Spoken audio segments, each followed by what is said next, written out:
Magandang araw sa inyo mga ka-chicken! Okay, kumusta po kayo dyan mga ka-chicken? Welcome back dito sa ating channel mga ka-chicken. Ngayon, exciting mga ka-chicken sa vlog natin na ito, sa araw na ito. Kasi ibabahagi ko sa inyo yung ano man natin mga ka-chicken, yung mga bagong sisiyo natin na na-produce natin galing sa kinocross natin na mga Rhode Island at saka Hubbard. Na kakatuwa mga ka-chicken, titingnan natin yung nagiging resulta sa pag-crossbreed natin sa kanila. Pero bago tayo magpatuloy mga ka-chicken, kung bago ka lang dito sa channel at kung hindi ka pa nakapag-subscribe, please do subscribe mga ka-chicken dito sa ating channel para sa more videos pa mga ka-chicken na may babahagi ko sa inyo o updated kayo sa mga isi-share natin na vlog dito tungkol sa pagmamanokan. Ayan mga ka-chicken, babahagi ko sa inyo itong ating mga sisiw kasi nung mga nakaraan vlog natin, binabahagi ko sa inyo na nag-crossbreed tayo ng Rhode Island Red at saka Hubbard. Yung Rhode Island mga chicken, alam naman natin na dual type chicken siya, magaling siya mangitlog at saka sa karne, at saka yung Hubbard naman is malalaki talaga sila mga chicken. Kaya kung cross ko mga chicken, titingnan natin yung nagiging resulta nila. Ito na mga ka-chicken, nilagay ko na dito sa brooder, at saka tapusin yung mga ka-chicken yung vlog natin ito, yung video na ito, kasi babahagi ko sa inyo kung ano yung mga dapat natin gawin sa mga bagong pisang sisiw, ano yung mga dapat unahin natin na gawin sa kanila, at saka kung ano yung mga dapat ginagawa natin sa mga sisiw para iwas mortality mga ka-chicken, na proven dito sa akin mga ka-chicken. Ayan, makita nyo, mayroon ako ditong crate, kasi lalagyan natin sila dito. Ipapakita ko muna sa inyo mga ka-chicken, nandito na sa ating brooder itong mga bagong sisiw natin. Kakalabas ko lang kanina, nilagay ko muna dito sila. Saka may gagawin tayo mga ka-chicken. Ayan. Okay, tingnan nyo mga ka-chicken. Nandito na sila mga ka-chicken. Ayan, nagkukumpulan pa yung mga sisiw natin. Ito na yung mga sisiw natin na cross sa Hubbard at saka sa ano ito mga chicken, sa Rhode Island Red. Ayan, ito ba sa mga chicken, Ayun, ilagay ko muna sa crate sa mga chicken.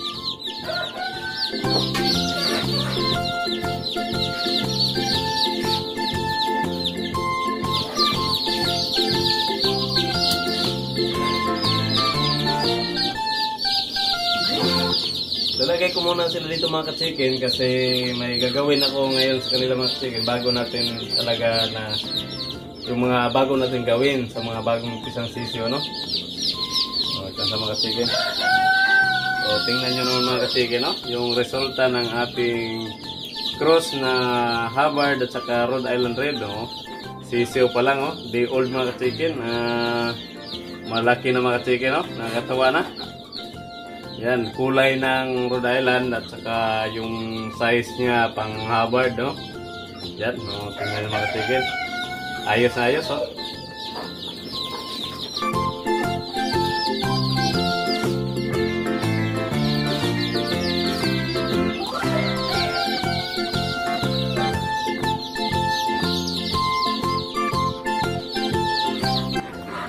ayan na sila mga chicken. Nilagay ko na dito, itong mga sisiw natin, nasa mga 90 heads sila, yung mga sisiw natin.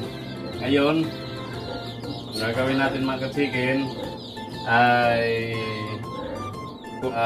bago ko sila pakainin mga ka-chicken, yung una-una ko ditong ginawa sa mga sisiw para iwas mortality at saka maliliksi yung mga sisiw natin.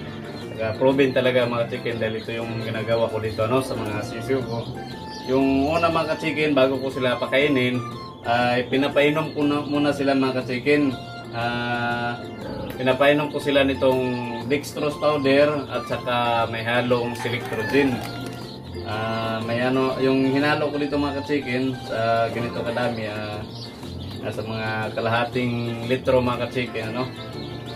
Nasa ano lang to, nasa yung isang kutsara na dextrose powder na puno, ano, saka kalahating kutsara din ng ano mga ka-chicken ng ating selectrogen nilalagay. So ito mga ka-chicken yung tsura, no, ng selectrogen natin. Ayan, from Sagupaan. Hindi ko to in-endorse inyo mga ka-chicken, no. Ito ay binabahagi ko na sa inyo mga ka-chicken kung ano yung ginagawa ko dito o ano yung ginagamit ko dito sa ating manuka, no. So yung ginamit ko mga chicken at saka yung dextrose powder. Ayan, makita nyo naman mga ka-chicken. Saka ayan ito na nakatimpla na ako mga ka-chicken, ano. Yan, ngayon papainumin ko sila. Isa-isahin ko muna mga chicken sila, sisiguraduhin ko talaga na makainom sila lahat bago ko sila ibalik dito sa ilagay dito sa ating brother, no, at saka papakainin. Yan. So mga chicken, simple lang yung gagawin ko mga chicken. Hawakan ko lang ng ganito, no, at saka ano ko lang ng mga 3 beses na makainom talaga sila. Ayan, makita niyo mga chicken, no. Uminom talaga sa mga chicken. Yan. Para makasigurado tayo na nakakainom talaga sila. Pwede pa dagdagan din yan, may isa, mga 3 hanggang 4 na beses, ano, para yung nainom muna nila, yung unang na-absorb ng katawan nila na may multivitamins ng selectrogen at saka yung dextrose powder mga ka-chicken, para maliliksi talaga yung mga sisiw natin. Yan. So lagay ko na dito. Tapos dito ulit. Yan. So yan, uminom mga ka-chicken, no. Proven to mga ka-chicken. Ito yung ginagawa ko dito na ano mga ka-chicken, nagiging zero mortality ako sa mga sisiw, no. Kung mayroon man akong naging mortality mga ka-chicken ay yung lang ano mga ka-chicken, yung naipit, minsan hindi ko napansin, ano, lalo na sa nag-transfer na ako ng kulungan. Ayan, dito lang mga ka-chicken. Ayan, tapos lagay na dito. Ito lang yung mga ginagawa ko mga ka-chicken. Ayan, kailangan lang din, ano, baka yung iba maanuhan kasi marami. Ayan, maganda din yan na mga chicken, marami, ano, at least kahit maano ka, mag-effort ka talaga ng isa-isahin mo sila, at least marami yung blessing na binigay ni Lord sa atin. So, ayan, bigyan na natin dito.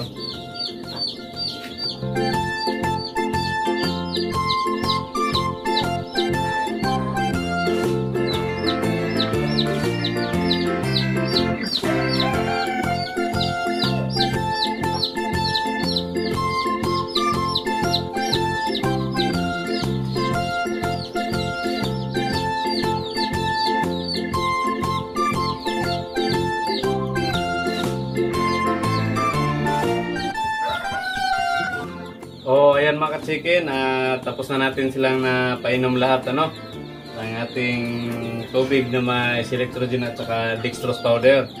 Ayan, ngayon mga ka-chicken, papakainin ko na sila, no. Ayan, ito na sila mga ka-chicken. Tingnan natin yung mga sisiyo natin. Ayan sila mga ka-chicken. So ngayon mga ka-chicken, lagyan ko na sila ng ilang pakainan. Ayan, no. At saka mga chicken, yung ipapakain pala natin, ano, basta mga bagong sisiw pa lang hanggang 1 buwan ay papakainin natin sila ng chick booster mga chicken, ano, o kaya yung mga ano 1,000 na pakain tulad ng Integra 1000, GMP1, saka yung mga pagsisiw mga chicken, magtanong na kayo sa poultry supply, ano, marami dyan. Itong pinakain ko sila mga chicken, yung nabili ko, pumili muna ako ng ano, no, partial na ano nila, preparation ito sa pagpisa nila. Kasi pupunta pa akong mamaya mga chicken doon sa lungsod namin para bili ng pakain. Ito, initial lang ito, ano.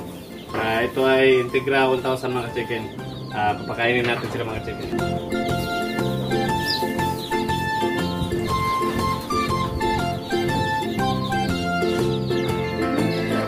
Yan, mas curious pa yan sila mga chicken kasi ano pa yan sila.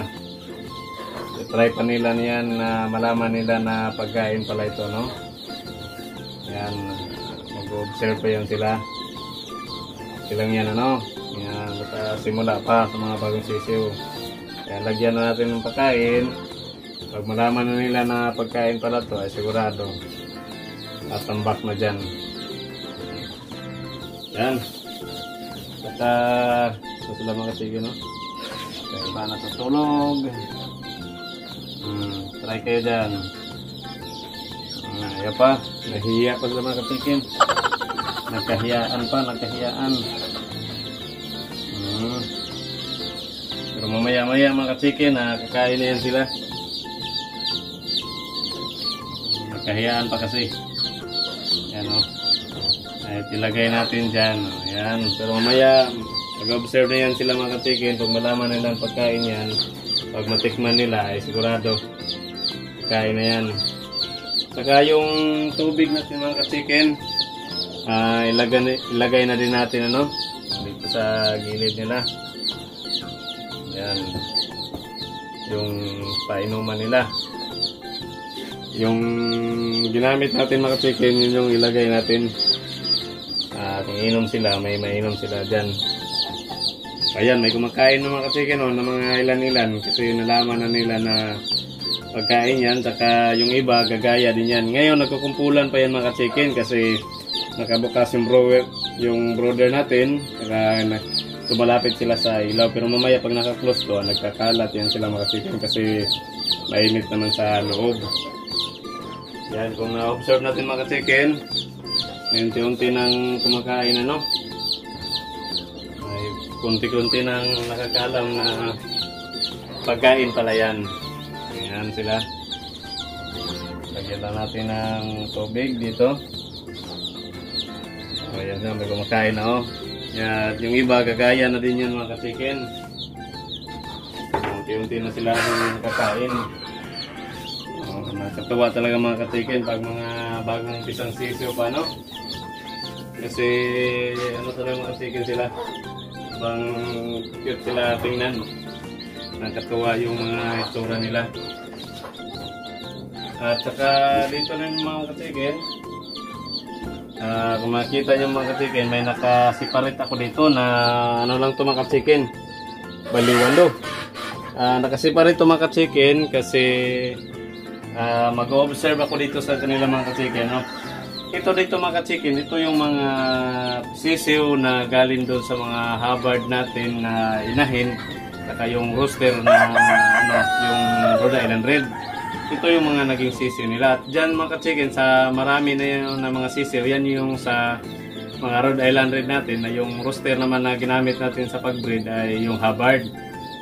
Observe ko mga chicken kung ano yung magiging resulta, kung ano yung maganda yung result, no, na sa paglaki nila, kung ano yung mas magaganda yung tsura, yung katawan, yung bigat, at sino yung mga mas malalaki, yun ba yung Hubbard yung inahin o yung ba Dylan yung inahin, saka Hubbard yung rooster pala.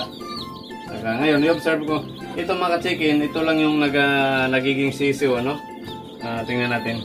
Kasi marami ito, nakalikom ako dito ng mga lampas isang tray, mga 40 eggs siguro yun. Kaso lang nabasag kasi nahulugan ng gamit.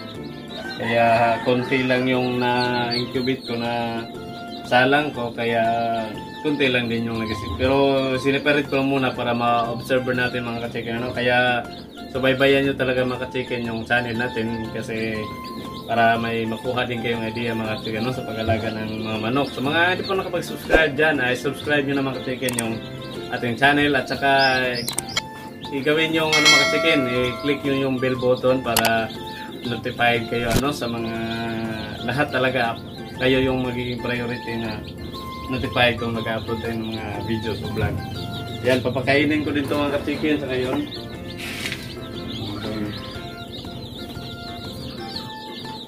Yan, ito lang yung pagkainan ko din sa kanila kasi konti lang naman sila. Yan, sa gitna, no? Observe pa yan sila.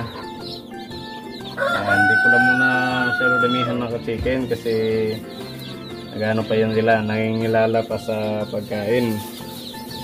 Yan. Tapos ko na ito mga ka-chicken. Tingnan nyo mga ka-chicken, marami na yung kumakain sa mga sisiw natin. Yan, tingnan nyo. Kasi nalaman na nila na pagkain yan. Maya-maya lang, ubos na yan mga ka-chicken. Kahit mga bagong pisa pa lang. Nakatuwa na yan sila mga ka-chicken, Kaya yung iba mga ka-chicken, umiinom na sila ng tubig. Alam na din nila paano uminom. Dito din sa kabila. May umiinom din dito sa kabilang tubig, ganyan lang mga ka-chicken yung pag-alaga natin ng bagong pisang sisiw, nakakatuwa mga ka-chicken. Kaya sa pag-alaga ng mga sisiw mga ka-chicken, mayroon na tayo ditong ginawa na series sa vlog natin para kung alam nyo kung ano yung magagawin bawat araw sa pag-alaga natin ng sisiw hanggang paglaki. Bisitahin nyo mga ka-chicken yung channel natin na to, yung pag-alaga ng sisiw na series talaga simula day 1, day 2, day 3, day 4, day 5 hanggang sa nagiging breeder sila mga ka-chicken. Subaybayan nyo mga ka-chicken, yung panoorin nyo yung vlog natin na yun kung hindi po nyo pa nanood, napanood lalo na sa mga bago para makakuha kayo ng idea. Ngayon sa day 1, ito yung mga ginagawa talaga natin mga ka-chicken dito sa Timunukan at saka proven talaga mga ka-chicken kasi nagiging maliliksi yung mga sisiw hanggang sa paglaki nila o nagiging tayo mga ka-chicken, zero mortality dito sa ating mga sisiw sa pag-alaga natin sa kanila. Ngayon, mas subaybayan nyo pa mga ka-chicken yung vlog natin na ito kasi share ko sa inyo, babagi ko sa inyo yung paglaki nila, kung ano yung magiging hitsura nila ng ating mga cross o mga crossbreed natin ng Rhode Island Red at saka Hubbard, kung ano yung magiging hitsura nila paglaki. Itong batch na ito siguro hindi ko lang ito muna ibenta kasi marami ding nag-inquire sa akin. Siguro hindi ko lang muna kasi under observation natin to, kaya pwede ding magiging breeder sila paglaki. Tingnan natin yung mga ka-chicken, takbo ng nila paglaki nila para may bahagi ko din sa inyo mga ka-chicken yung magiging resulta nito at saka ano yung mga gagawin natin. At saka sa susunod na araw mga ka-chicken ay magbabakuna tayo dito sa kanila. Yung una natin babakuna sa mga day old ay NCD B1B1 mga ka-chicken. Pwede yung plain, pwede yung plus IB dito sa atin. Yung NCD B1B1 mga ka-chicken na bakuna ay maganda mga ka-chicken para yun sa day old hanggang isang linggo mga ka-chicken ng mga sisiw, yung maganda. Tsaka follow up tayo ng ibang bakuna tulad ng Gumboro, tsaka Polpax, Lasuta, tsaka paglaki nila yung Puraysa. Yun yung mga binibigay natin mga ka-chicken. Kaya ayan mga ka-chicken, ayan lang muna mga ka-chicken at saka abangan nyo yung susunod natin na vlog tungkol dito sa pag-alaga natin ng mga sisiw na ito at saka sa ibang natin, sa ibang mga alagang manok. Kaya tutok lang talaga yung mga chicken, At saka maraming salamat sa laging nanonood dito mga chicken at sa mga bagong subscriber natin dyan. Maraming salamat sa inyong mga ka-chicken, sa inyong lahat. Yan lang muna mga ka-chicken sa ngayon. At saka shoutout pala mga ka-chicken sa mga bago nating subscriber at mga sa silent viewers natin mga ka-chicken. Ayan, maraming salamat mga ka-chicken sa susunod natin na vlog. Huwag niyong papalagpasin mga ka-chicken. Ayan, ingat mga ka-chicken. God bless.